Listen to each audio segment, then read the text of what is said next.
The holidays are here again, the time of year that's all about giving. And for those of us with anxiety, this is a season full of all sorts of new things to worry about. Getting the right gifts for the right people, paying for the right gifts for the right people, decorating, baking, wrapping, and then all the social situations that come our way this time of year, the parties, the gatherings, the celebrations. There's so much to get done, so much to remember, so much to worry about. And off we go, round and round, trying to get everything done, thinking one scary thought after the other. And all of that can make this time of year the hardest time for those of us with anxiety. But maybe it doesn't have to be that way. However you feel about the holiday, this year, I'm going to suggest we think about this season in a completely different way, a way that helps put us in charge of how and what the holidays look like. And I'm not talking about magic here. I am talking about a whole new way of thinking that can help us keep our calm through the holidays. Let's go back to the first thing I said. The holidays are the time of year when we focus on giving, which means we spend our days and nights turning ourselves inside out to make sure everything goes perfectly and everyone around us is happy. And you know what? We can lose ourselves in all that giving. We literally can be giving ourselves away in order to make everyone else happy. And you know what happens when we don't put ourselves on our never-ending to-do list? We feel exhausted and powerless and out of control. And each and every one of those things can make us anxious. So this year, I'm going to suggest something radical. This year, I'm proposing that the season of giving starts by giving to ourselves. That's right. I said giving to ourselves first. You know, when you fly, they tell you to put your own oxygen mask on first before you even think of taking care of the people around you. Same thing. It's absolutely necessary to fill your own cup to overflowing before you even think about helping, giving, aiding anyone else. So, what kind of gifts can we give ourselves this season that can help us ease our anxiety and restore some peace and calm to our holidays? Here are gifts I think can make a real difference. Number one, give yourself the gift of lowered expectation. And I admit this one's for me because I spend way too much time trying to be sure that I am perfect. What I do is perfect. What I say is perfect. Everything around me has to be perfect, perfect, perfect. And all that need to be perfect is stressful and exhausting and causes anxiety year-round, but especially during the holidays. Maybe it's the same for you. If so, let's agree that this year is going to be different. This year, we're going to lower our stress by lowering our expectations. We're going to stop expecting perfection. Instead, we're going to allow ourselves to show up, do our best, and let go of the outcome. And this is so important. Hear this, Wendy. We're going to acknowledge that our best is good enough. Let me say that again. Our best is good enough. And we are good enough just the way we are. And when we stop expecting perfection, we lower our expectations and accept that it's all good enough already. We lower our stress level, we ease our fears, and we lower our anxiety. Number two, give yourself the gift of saying no. to the things you don't want to do or just aren't right for you.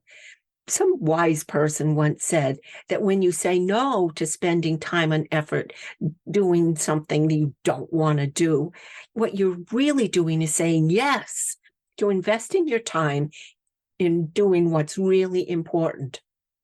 And I think that's a true gift this time of year, that we spend our time, we put our time and attention into things and events and people that really matter. And the first time, I've got to share, the first time I realized the power of saying no was when I was reading the book, Take Time for Your Life by Cheryl Richardson. And if you're interested in reading it yourself, I left a link in the show notes to her book. She does such a great job of walking us through how to clarify what our absolute yeses are, what you really, really want, as opposed to starting with your absolute no's. And this allows you to set priorities based on your values. And if you're ready to put this idea into action, I have a worksheet in my book, Common Sense, in chapter 29 that can help get you started. Again, there's a link to the book in the show notes. Number 3, give yourself the gift of taking care of yourself physically. When things get crazy busy, the first thing that usually goes is making time to care for our physical self. And not making time to eat well, to rest or exercise can really up the anxiety. So this holiday, take care of yourself by making the very best food choices possible. Certainly enjoy the once-a-year treats that you really love, but why not limit your portions? And you may not have heard this before, but only eat or drink what you want to, not what someone else wants you to or expects you to eat or drink. If you really don't like fruitcake or eggnog or roasted chestnuts, give yourself the gift of turning them down. Say no, thank you. You never have to eat to make other people happy. So get enough sleep, drink plenty of water, and get some exercise every day. Commit to getting to the gym or going out for a daily walk. Number 4, give yourself the gift of positive self-talk. Think of how you talk to yourself when you're stressed and anxious. What do you say? Now, compare that with the way you talk to your friends and family when they're stressed or overwhelmed. I bet those two conversations go a little differently, don't they? What if you decided to start talking to yourself the same way, with the same kindness you use when you talk to the people around you? You probably don't criticize or second guess them, so don't do it for yourself. No more self-criticism, no more insulting or bullying, just encouraging kind words to ease your fears and calm your thoughts. And I know this sounds so simple. And if you've tried it, you know there's nothing simple about it. We're talking about years of habits, and these habits are really hard to change. But what you can do is just start by noticing that when a negative thought creeps in.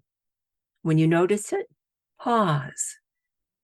And that pause is the first step to making a change in the way you talk to yourself. And if you're ready to learn more about it, I have an entire chapter 21 in my book, Common Sense, on using what I call DIY affirmations. I've always found that the affirmations we create ourselves are the ones that work best for us. And so in the book, we work together to help guide you through the process of finding those affirmations for yourself. 5, give yourself the gift of how you choose to celebrate this year. Look, I know this time of year can be really, really tough for some people. The holidays can bring up old or new trauma. difficult, frightening memories, financial fears, sorrow over broken relationships, maybe even grief over the loss of a loved one. And you may be dreading the holidays this year. But no matter what you're dealing with, please, please give yourself the gift of getting through the holidays in the way that feels best and right to you. Because here's the truth. There is no right way or wrong way to do the holidays. Nope. When I was first diagnosed with breast cancer, a friend of mine gave me the best advice ever. She said, Wendy, there is not a right way to do cancer. So don't let anyone tell you there is. Do it your way. And I'm saying that to you. Don't let anyone tell you how you should do the holidays. Give yourself the gift of doing what works best for you, whatever that looks like. If you want to give a party, give a party. If you want to stay in bed and binge watch Netflix, do that. Call a friend or don't talk to anyone. It's up to you. Love yourself through the season by listening to your heart and honoring your needs, your pain, and your spirit. And if you're having a hard time, and I know this can be such a hard time for many people, please remember there is always hope and there is always light on the other side of any storm. The sixth and final gift to yourself is once you've filled up your own cup, give back to others. Not because you have to, not because someone's making you. This is because you have the energy and you now choose to give. And giving is like a powerful kind of magic that makes us feel good all over. Giving deepens our connections to the world around us. And what you give does not have to be limited to things you buy. You can share your talents by making your own gifts. Bake cookies, knit socks, build a birdhouse, write a song or a poem. You can also share the gift of your time. Call or visit a friend or someone you know is having a difficult year. Spend time with them. Listen to their story. You never know how powerful that gift of your time could be to someone else. Volunteer at a local shelter. Donate to a cause close to your heart. And how about challenging yourself to do a single act of kindness every day throughout this season? Hold a door, give a compliment, lift a friend's spirit by sharing a laugh. Doesn't have to be complicated, but one every day. And if it feels good, keep going. Finally, let's promise that we're going to be good to ourselves no matter what the holidays are going to look like. We're going to take care of ourselves. We're going to look for small day-to-day pleasures, and we're going to give to others with open hands and open hearts. Now, if you're ready to start making some changes to your healing journey, another gift you could give yourself or to the people in your life is my book, Common Sense. So many people have told me how it's helped them feel better, how they're using the techniques and they're making such a difference in their lives. And that just makes me humble and deeply grateful. And it also makes me think that maybe this book could help you. It would be such an honor to be your partner and your guide as we make a journey towards feeling better. So with the end of this episode, we come to the end of another year. I wish each and every one of you a peaceful holiday season that works for you. And I'll look forward to seeing you next year.